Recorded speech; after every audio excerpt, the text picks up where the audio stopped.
اللہ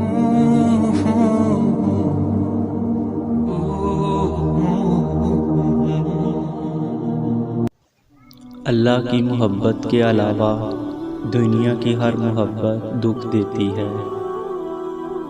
جب اللہ اپنے کسی بندے سے محبت کرتا ہے تو حضرت جبرائیل کو خبر دیتا ہے کہ میں فلاں بندے سے محبت کرتا ہوں، تم بھی اس سے محبت کرو۔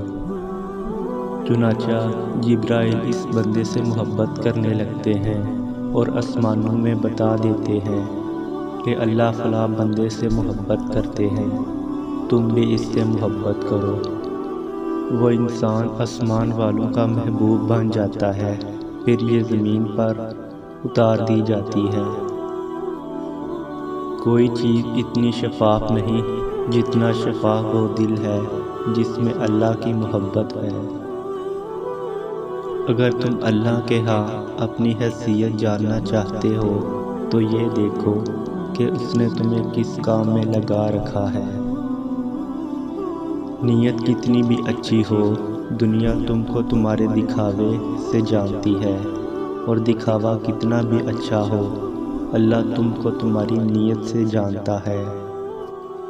نا امید مت ہونا کبھی رب کی رحمت سے، وہ چاہے تو کھلا دیتا ہے پھول صحرا میں۔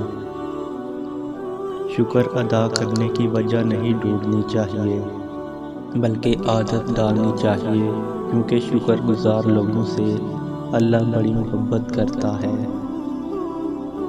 تم یہ کبھی نہیں جان سکتے کہ معجزے کب اور کن شکلوں میں تم تک پہنچائے جاتے ہیں، اس لیے مانگتے رہو، امید کرتے ہو، انتظار کرتے ہو۔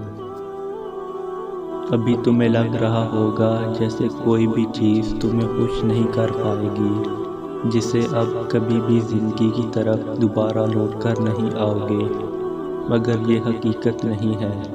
تم ایسا اس لیے سوچتے ہو کیونکہ تم ابھی تکلیف میں ہو۔ نعمت کا ملنا آزمائش ہے کہ تم نے شکر ادا کیا یا ناشکری کی۔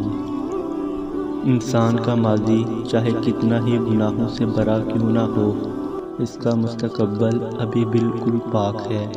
بے شک اللہ رب العزت توبہ کو پسند کرتے ہیں۔ جب تم سکون کی کمی محسوس کرو تو توبہ کرو، کیونکہ انسان کے گناہ اسے بے چین رکھتے ہیں۔